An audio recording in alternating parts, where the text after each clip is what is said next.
Well, it's happening. More and more Democrats have had enough and are throwing their support behind Donald Trump. Today, Tulsi Gabbard, who's been a Democrat for more than 2 decades, has revealed she's endorsing the Republican candidate. Why is that?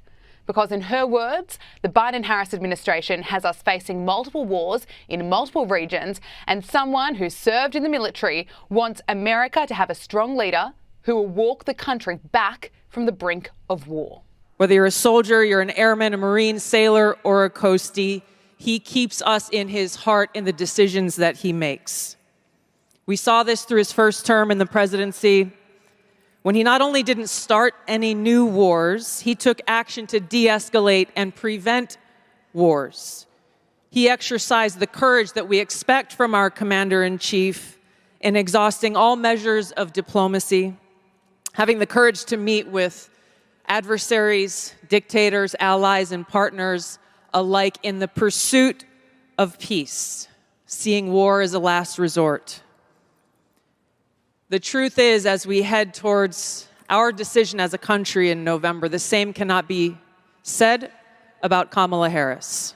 Now, this is just the start. Watch this space as more and more Democrats walk away from a party that has let them down. What we witnessed on Friday with RFK Jr. was historic. A Kennedy from one of the most famous political families in the United States, the son of Democrat royalty Robert F. Kennedy and nephew of JFK, announced he was dropping out of the race to endorse Donald Trump in an incredibly powerful speech where he told us he had to do this because of free speech, which is clearly under threat, the war in Ukraine, and the war on our children. Now he's vowing to do everything in his power to address the health crisis in America. We have these agencies that have become sock puppets for the industries they're supposed to regulate. So they're not really interested in public health. Everybody, the most profitable thing today in America is a sick child. Everybody's making money. The hospitals are making money. The pharmaceutical companies are making money. Even the insurance companies make money. And we need to end those perverse incentives. We need to get the corruption out of FDA, out of NIH, out of CDC, and make them function as they're supposed to function, which is to protect public health and particularly children's health. So what difference will RFK Jr.'s endorsement actually make on polling day? According to opinion poll Real Clear Politics, RFK Jr. was sitting on about 5% before he dropped out of the race, and GOP pollster Tony Fabrizio has revealed that according to internal party polling, majority of Kennedy voters are going to Trump over Kamala Harris in 7 key battleground seats, which could be just enough to get Donald Trump over the line. Talking about North Carolina and Pennsylvania and Michigan and Wisconsin, Nevada, Arizona, and Georgia. And in every single one of those 7 battleground states, all of these RFK Jr. voters break towards Trump. Some of them, Trump is getting 2/3 of the RFK voters, and he's getting about 4%, 3% in these states. And in a state like Pennsylvania, where it could well come down to, tens of thousands of votes, a half a point or 3/4 of a point, that may well make the difference in who the next president is. RFK Jr. says he's making this massive political move to unite America. And there are more and more Democrats on the way who are about to do the same thing. President Trump is going to make a series of announcements about other Democrats who are joining his campaign. And, I want to make America healthy again, and so does President Trump. Just looking on X, plenty of people can see the writing on the wall. One user wrote, "First Bobby and now Tulsi, I can't wait to see who's next. Ex-Democrats are about to be the wrecking ball that crushes the Democratic Party." Tulsi replied, "There are more of us than they realise." But in my opinion, the Democrats are too arrogant to realise this and to start being transparent about policies. They are still running on a campaign that is all about the vibe and little about detail. And the woman who wants Americans to vote for her still has not given a sit-down interview where she would have the opportunity to be upfront and honest. Why is that? Well, why ruin a good thing when you have social media influencers and TikTok stars creating the hype for her? Even one of Australia's most left-leaning media organisations is calling this out. The Democrats are now partnering with social media companies like Greenfly to push their message out to influencers so they can spread it to their millions of followers. And at the DNC, these influencers have been getting red carpet treatment. Kamala Harris has yet to give a sit-down interview to anyone in the mainstream media since Joe Biden withdrew from the race. But she did make herself available to music game show Track Star for this revealing exchange. Before we start, just introduce yourself. Hi, I'm Kamala Harris. Welcome to Trackstar. If you can name the artist, you win $5. Stevie Wonder. Tell me about Stevie Wonder. Well, Stevie Wonder is one of the greatest musicians who has ever lived. Maximum reach, minimum risk, and just feel that vibe. Last week, I spoke with commentator Emily Wilson about how more and more Democrats are abandoning the party.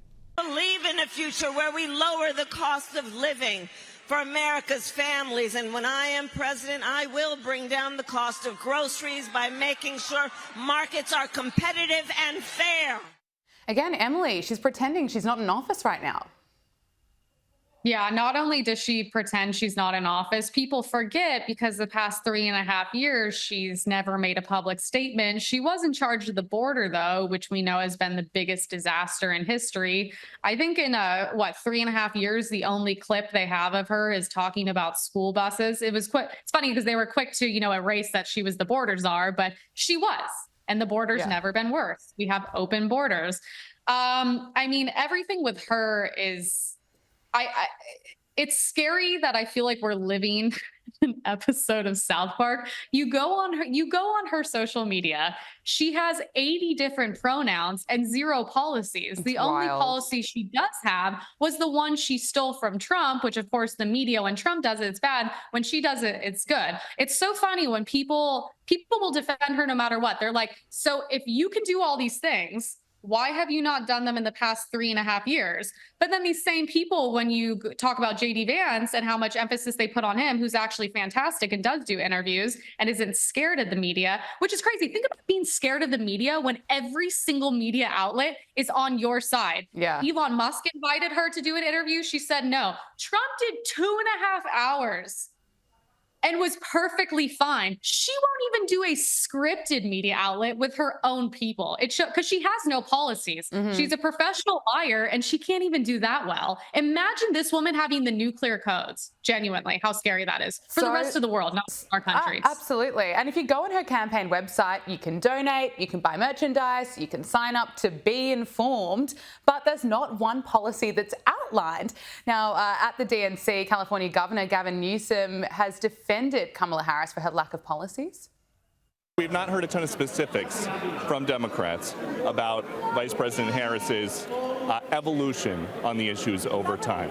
Isn't that a problem? Are you shocked that in a convention you're not hearing a lot of specifics? It's been a month since she took over. Come on, she'll have plenty of time to sort of map out more nuance.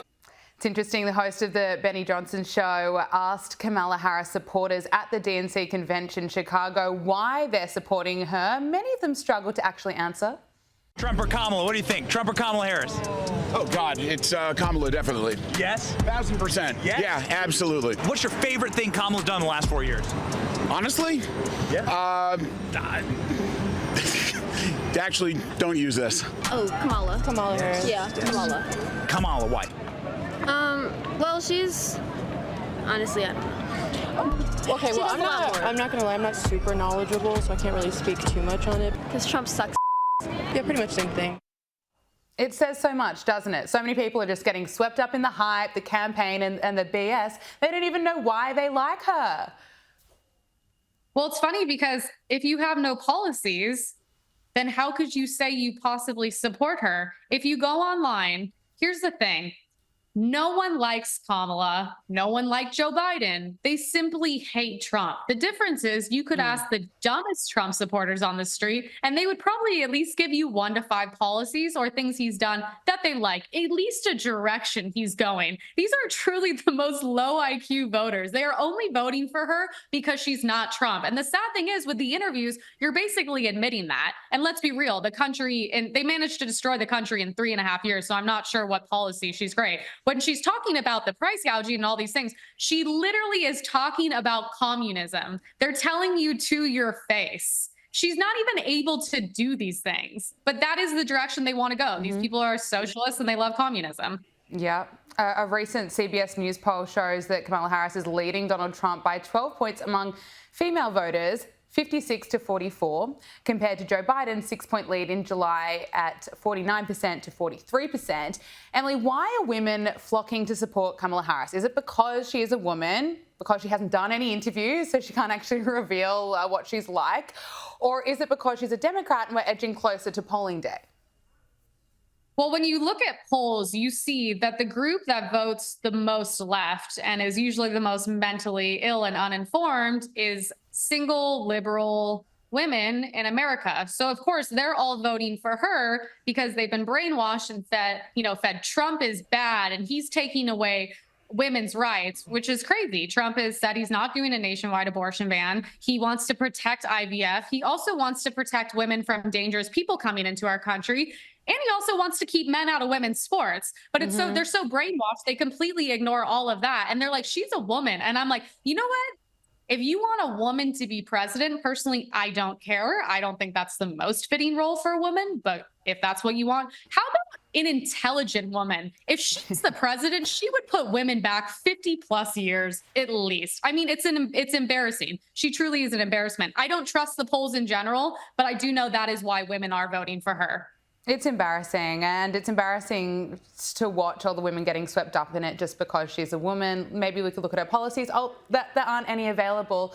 Look, it looks like RFK Jr. will be dropping out of the race and will be throwing his support behind Donald Trump. This is what his running mate, Nicole Shanahan, had to say. There's two options that we're looking at, and one is staying in, forming that new party, but we run the risk of a Kamala Harris and Waltz presidency because we draw votes from Trump, or we draw somehow more votes from Trump, or we walk away right now and join forces with Donald Trump. And Donald Trump says he's open to it. Can I ask you about RFK? Because just moments ago, his running mate said that they were considering endorsing you. Have you considered him for a role in the administration, and what role would that be? Well, we haven't, but I would love that endorsement because I've always liked him. Would you also consider putting him in the administration? You're asking me a very unusual question. I haven't been asked that question yet. I like him a lot. I respect him a lot. I probably would if something like that would happen. He's a very different kind of a guy, a very smart guy. And yeah, I would be honored by that endorsement, certainly. Emily, I want to get your thoughts on what this will do to Trump's chances, I guess, but also what it says about the Democrats. Yeah, well, what it says about the Democrats is even traditionally libertarian people, and I consider myself middle on most subjects, have strayed from this party because this party is insane. This went from the party that was anti-war. This administration has brought us into multiple wars, which we all believe under Trump would have never happened, which is ironic because these people still are protesting the wars, yet they want to go with the candidates who brought us into war. That would have never happened under Trump. And it's so crazy because he even says this party is unrecognizable. I mean, this party is at the feet of the government. They want government to control our bodies, control our lives, all these things. He's like, and truly, it's not the party of love and tolerance. It's the party of anti-free speech. No, you don't get to choose what you do with your body and medical freedom. And it's unrecognizable anymore. And this is like, honestly, the party of communism now. So, of course, the only thing that would make sense is for him to go and support Trump. And I will say, as a very pro-Trump person, we love everyone that's with RFK. We want the same things. We don't want forced vaccines and masks and lockdowns, and we want to have food and water that isn't poison, and we want medical freedom, and we don't want people's licenses being stripped away for free speech, which comes out, 6 months later, they were right. So I believe if we join forces, it's the best thing we can do. I have nothing but love and respect for him and his followers, and we welcome them with open arms. Emily Wilson, host of Emily Saves America, thank you so much for joining us on Power Hour. Great to speak with you. Thank you so much. God bless.